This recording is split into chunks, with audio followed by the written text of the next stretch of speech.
Welcome to an Uncredible show. Unreliable, unqualified, unabashed political discussion. You don't want to hear this. Go somewhere else. I got things going on tonight, so this is going to be a sort of follow-up to one of the stories I did yesterday. And it's probably going to be a shorter show. I know I've said that before. I'll try not to disappoint. So yesterday I talked about the 24,000 sexual assaults in the military that occurred last year, and the disparate ways two Republicans were talking about the issue. Saxby Chambliss and Chuck Hagel. Now, a quick recap of some of the facts. 14,000 of those assaults were on men, and 12,000 were on women. Maybe, not what you would expect. Despite the fact that there are more men than women, even so, still more men than women got raped. It's interesting. So this article from Salon today had some additional facts that were maybe not even more shocking, but shocking to a similar extent. So this article was called 5 Ways Congress is Trying to Curb Rape in the Military. Pretty straightforward. And while this is a serious issue, of course, whenever politicians are involved, there's going to be some humor up around the bend. So we'll get into that a little bit. I'm just going to go through the rules here, or the proposed rules here. So rule number 1. Currently, under the military's criminal procedures, commanders have clemency powers, which means they can dismiss military court convictions, quote, for any reason or for no reason. So, generally, commanders can, by fiat, decide, I'm going to go ahead and overturn that conviction. So, the military commanders function like judges, right? And I guess it makes sense. I mean, they've got a hierarchy there. They've got, all those different ranks, and there's a reason that they, that they preside over these things, because they're the commanders. They're the ones in charge of these men. Except, oftentimes they're the ones accused of the crimes themselves. Maybe oftentimes, this is, editorializing. Maybe oftentimes isn't the right terminology. I'm not going to go that far because I don't have the statistics, but there's another problem too, which is that that is a problem for, sometimes they're the ones accused of the crimes themselves. And another problem is that if they're the commanders, they're incentivized to let these things slide or to cover them up, because sexual assault convictions reflect poorly on their command, and there could be consequences from that. And here's the third problem, right? So let's say that you're, a PFC, a private, like Browning was. And let's say you get raped or sexually assaulted in some way. And that, the person you have to report it to is a commander that's above you. Let's just say, best case scenario, if there is one in that case, the commander that you're supposed to report to isn't the one who actually raped you, right? You're still going to be doing this with the knowledge that there could very well be repercussions to reporting these things, or even if you know that there, or you think there might not be, there's that fear. And rape, just in general, is a crime that goes infamously goes unreported. So it doesn't help that the people who are in the military, in the same organization that you are, with a specific interest in how you reflect on them and vice versa, it seems like kind of a bad idea not to have an impartial party involved in the act of reporting on rape.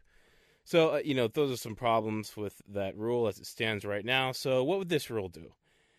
It would strip the commanders of the ability to overturn these convictions of sexual assault for any reason or no reason. Now, it doesn't completely strip them Here, I'll just get into it, and I'll tell you, a little bit more about it. And by the way,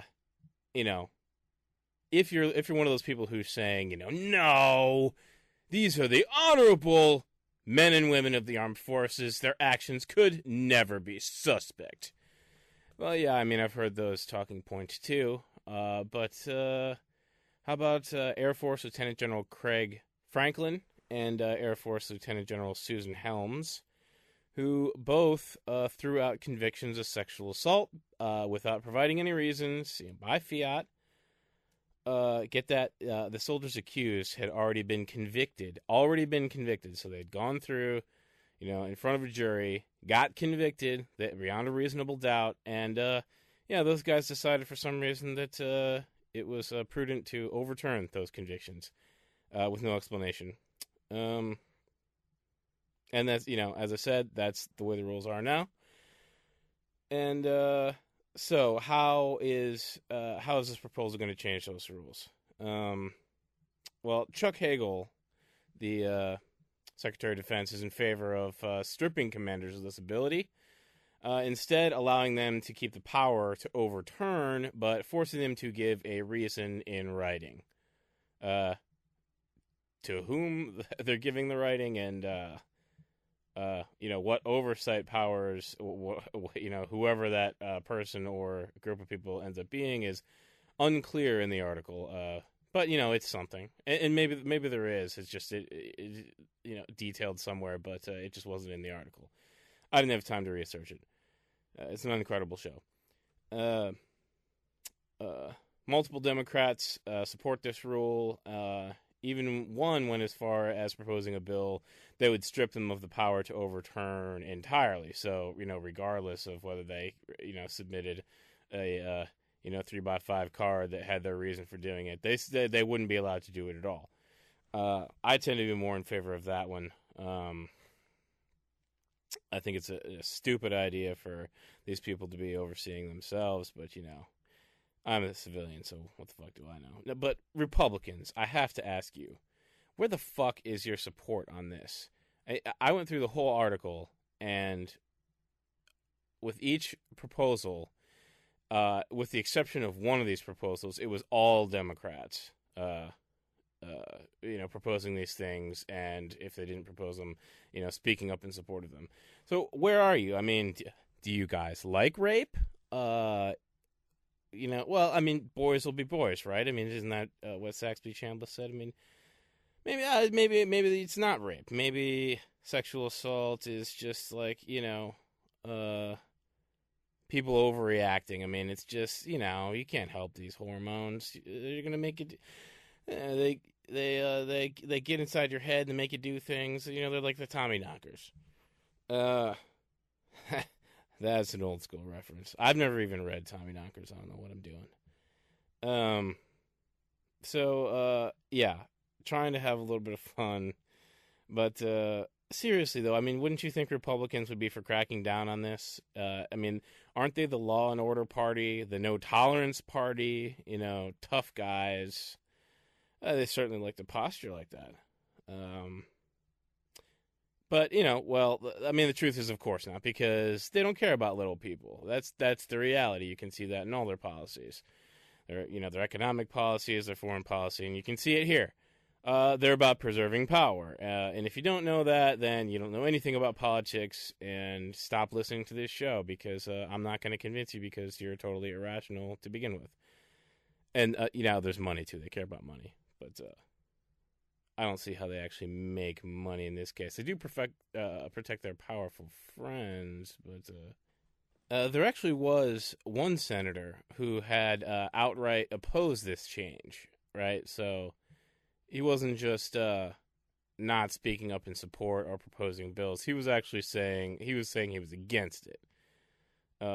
I guess because maybe he loves letting this complete lack of oversight go unchallenged. I mean, I guess he thinks it makes sense to him.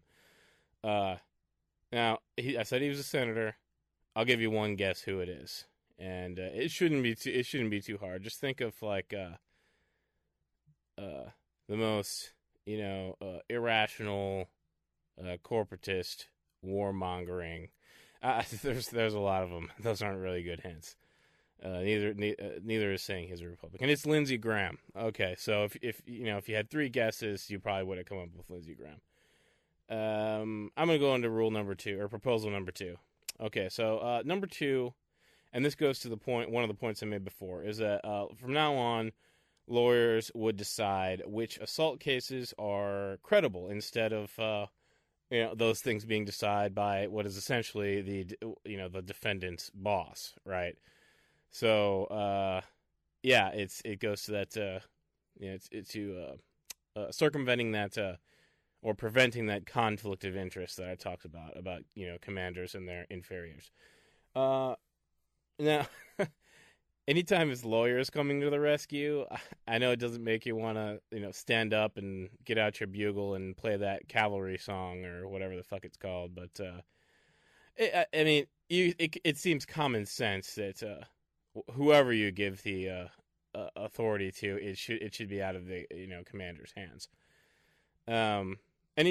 Just in general, anytime a group is charged with overseeing itself, it's probably a horrible idea. And you could really look to any arm or committee or industry in this country to see how that works out. Virtually every aspect of our government is is being overseen by people who either had worked in the industry they're supposed to oversee or are currently in some ways benefiting financially from them or hope to in the future.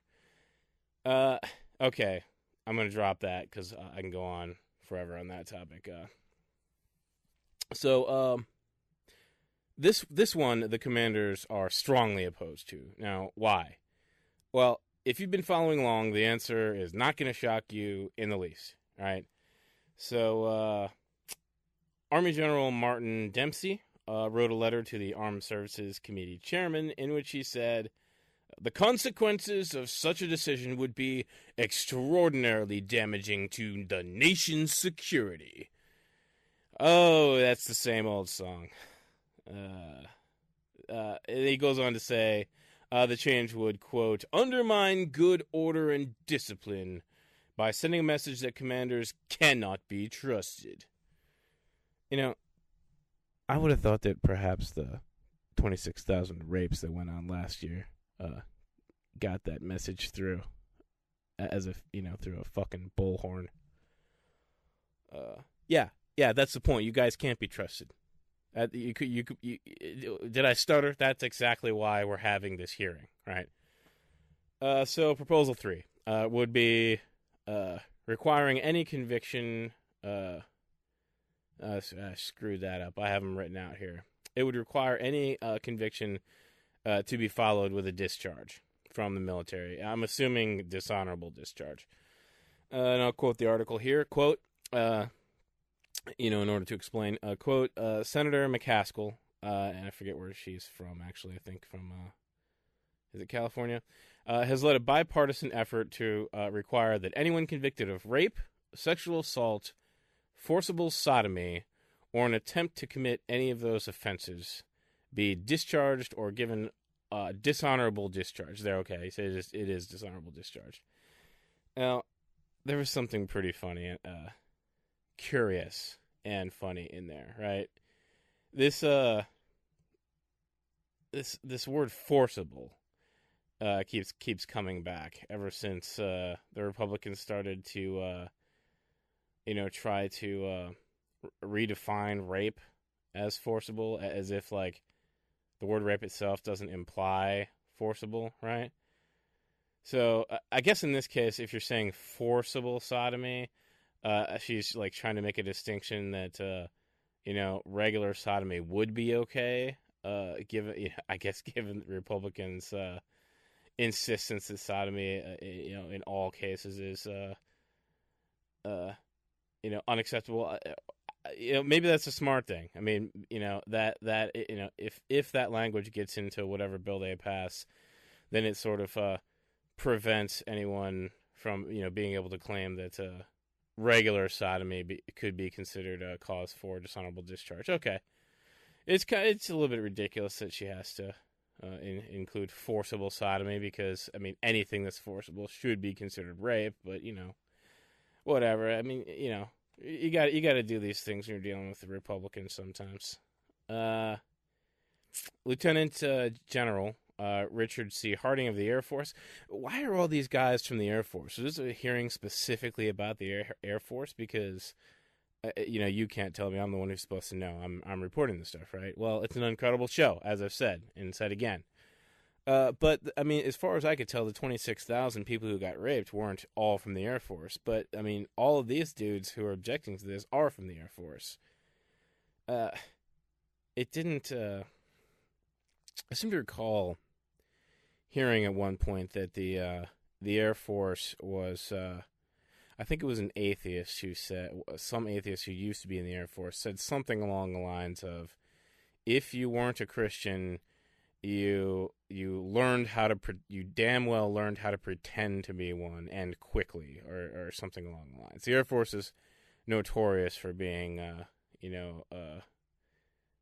religious and a religious organization, at least internally, in the culture that they have there, the unofficial culture, and discriminatory against people who aren't Christian. I gotta say, I'm not surprised that if that's the case, that all these people objecting to these rules, that would strip them of a lot of their power, the powers that enable them to do this stuff and keep this stuff under wraps, would be opposed to this. But there aren't too many things, once if you've been following along, that surprise you too much. The pieces all seem to fit when you have the Rosetta Stone of money in politics. Although money, power, it all sort of goes together. Anyway, this dude says, Richard C. Harding of the Air Force, he argued during the hearing that the defendant's character should be relevant in determining the case, but should not have overriding weight. Okay, well, I mean, I guess that's fair, because I guess the issue was that what was happening was, these dudes were raping people, and then they would get people to testify that they did a really good job in the Army, and then they wouldn't get discharged because of that, because that testimony kind of reminds you of the Lewis Libby argument, right? But you would think that however good a job they did, the fact that they were raping people, sort of eclipsed all that other stuff. Like, can you really say, like, oh yeah, I decided, I polished my gun, I did my push-ups, I raped somebody, and then I went and I flew a plane really well. No, I think you didn't do your job correctly. I think the raping thing is an issue. Okay, yeah, you're gonna say that's an simplistic way to look at it. I know. Fuck off. Proposal number 4. That's my argument. That's my retort. Fuck off. The fourth proposal would be to scrutinize officers appointed to prevent sexual assault. Did I mention common sense before? So I mean, was the Army just letting in anybody?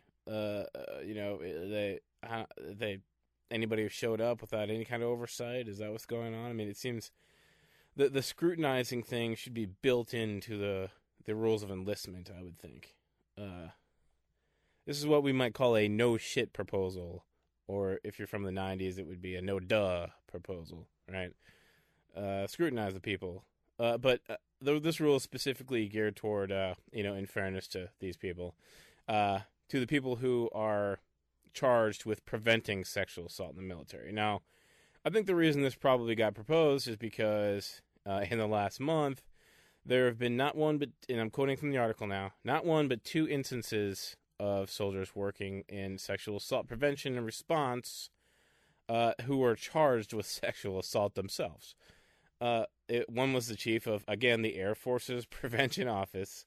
He was arrested last month for groping a woman And then a week later, an Army sergeant. Okay, here we go. Somebody not from the Air Force. Congratulations. This guy was from the Army. He was a sergeant working as a sexual assault program coordinator and was... Now, remember that. He was a program coordinator, and so he used his skills, in the crime that he committed. It was what's the term for that?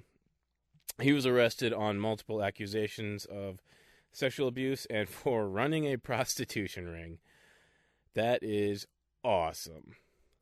Are we sure it was a lack of scrutiny to blame here? I mean, are we sure we didn't specifically seek to hire pimps? They signed him up as a program coordinator. Maybe he was pimping beforehand. They saw that he was, he could keep him in line, and thought he'd be perfect for the job.